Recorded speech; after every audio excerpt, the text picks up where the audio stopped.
Donald Trump ordered the bombing of Iran. Pope Leo XIV told him to stop. Trump told the Pope to mind his own business, and 40 million American Christians agreed with the president. Not because they missed the Pope's argument, they heard it. Not because they reject religion, they invoke it daily, because they believe, with absolute conviction, that God sent Donald Trump to defend America, and that any religious figure who challenges that mandate has confused himself with God.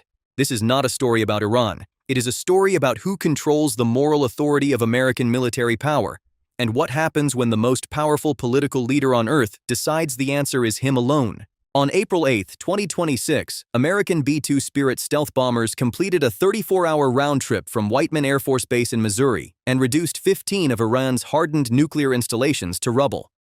Operation Epic Rage, authorized by President Trump following IRGC strikes on 2 U.S. destroyers in the Persian Gulf, was the most extensive unilateral American military strike since the 2003 invasion of Iraq. The GBU-57A-B massive ordnance penetrator, a bunker-destroying weapon weighing 13,600 kilograms with a 2,400-kilogram warhead capable of penetrating 61 meters of reinforced concrete, was deployed against underground targets at Fordo and Natanz. Iran's nuclear program, built over 4 decades and estimated to have cost $300 billion, was functionally neutralized in a single operational window. 3 days after the strikes, Pope Leo XIV, elected to the papacy in November 2025 following the death of Pope Francis, issued a formal condemnation from St. Peter's Square. His language was precise and deliberate. He called Operation Epic Rage an act of aggression inconsistent with just war doctrine.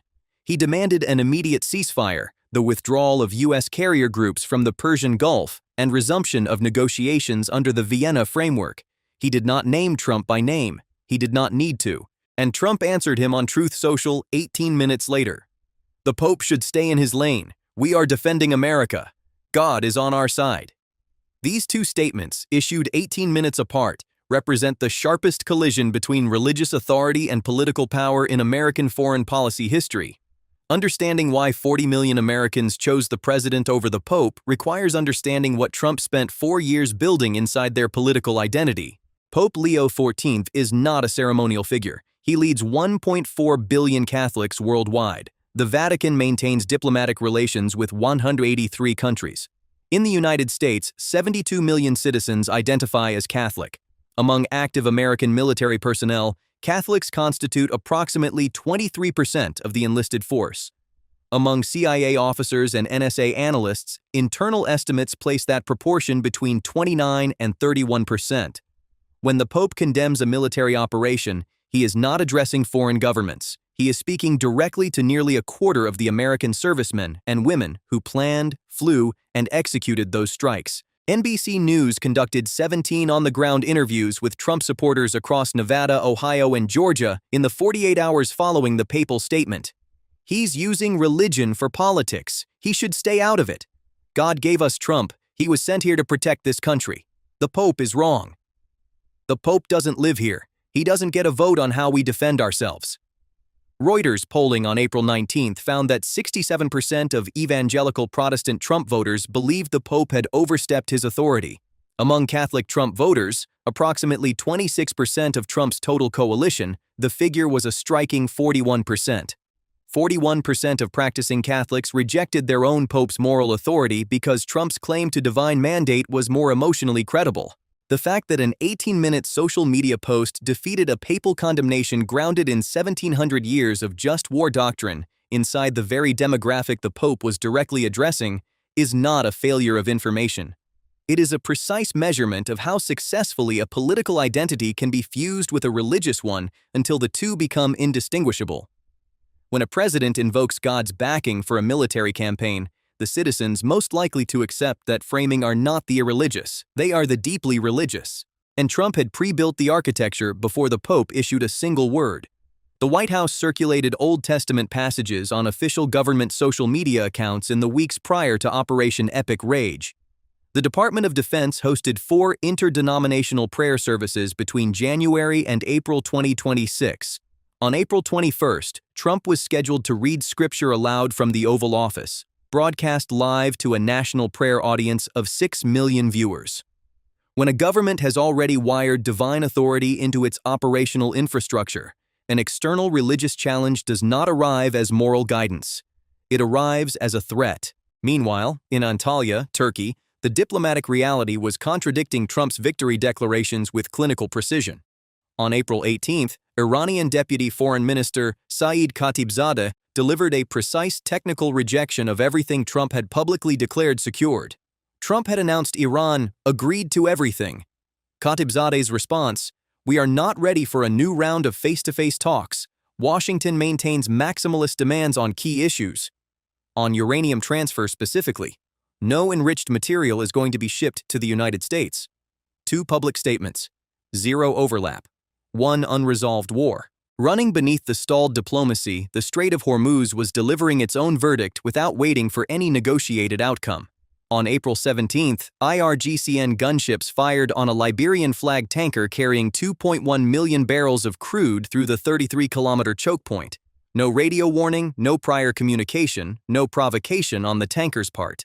Maersk suspended all Hormuz transits within 6 hours.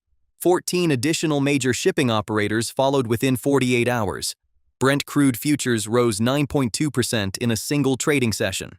The Strait handles 21 million barrels of oil per day, 20% of global petroleum supply.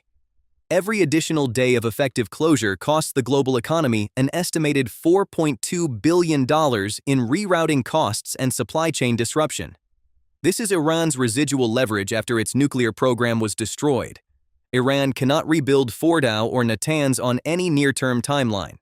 What it retains is the ability to hold global energy supply hostage at a cost ratio of 35-1, $180 million per year for the IRGCN fast attack flotilla against $6.4 billion per year for U.S. carrier strike group operations in the Persian Gulf. The world's most expensive naval force cannot eliminate a threat that costs less than 3% of one carrier group to sustain. The domino chain from this standoff is now running across multiple capitals simultaneously. Saudi Arabia has activated emergency consultations to route oil through the Habshan-Fujairah bypass pipeline.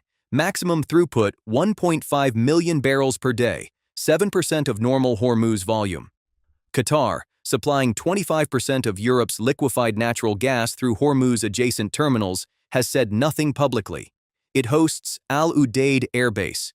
It cannot align with Iran. It cannot ignore what a prolonged closure does to its sovereign wealth fund. These are not separate problems. They are the same problem, a closure that no one can stop and no one will formally admit has already begun. The Trump-Pope confrontation is not a theological sideshow to the Hormuz crisis.